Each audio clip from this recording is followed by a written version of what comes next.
Hi guys! Welcome to my mini vlog. And ito ngayon, samahan nyo ako. It's a morning guys. And samahan nyo ako na magpapalit ako ng aking tablecloth dito sa aming dining. So ayan, itatanggalin muna natin yung ating mga placemat. Eto, tigi-tigis ako ng placemat. Always yan guys. And ating tissue.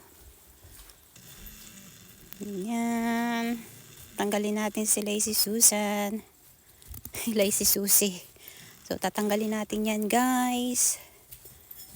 And mag-change tayo ng tablecloth. So, ayan. So, mapasensya na kayo guys. Medyo shaking yung aking camera kasi ang gamit ko is yung aking Robocam. So, wala naman akong photographer. So, kailangan kong mag-provide ng robot pa.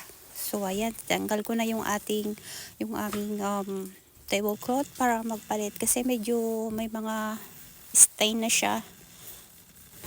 So, ayan, magpapalit tayo ng tablecloth. So, ayan, alam nyo naman na mahilig talaga ako lagi sa maroon yung aking motif ng aming dining. Even my curtain, even in our bedroom is maroon, and the other side, all maroon guys. And sometimes lace. Like that. And mahilig din ako sa mga halaman guys. Kaya ayan, puro halaman na yung loob ng bahay ko. And sabi ni Mr. para daw kaming jungle.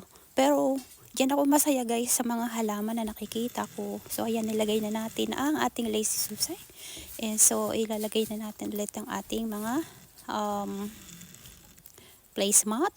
So ayan, para hindi lagi kami placemat guys kasi para hindi masyado magdumi yung ating tablecloth. So ayan, lagay na natin ang ating napkin.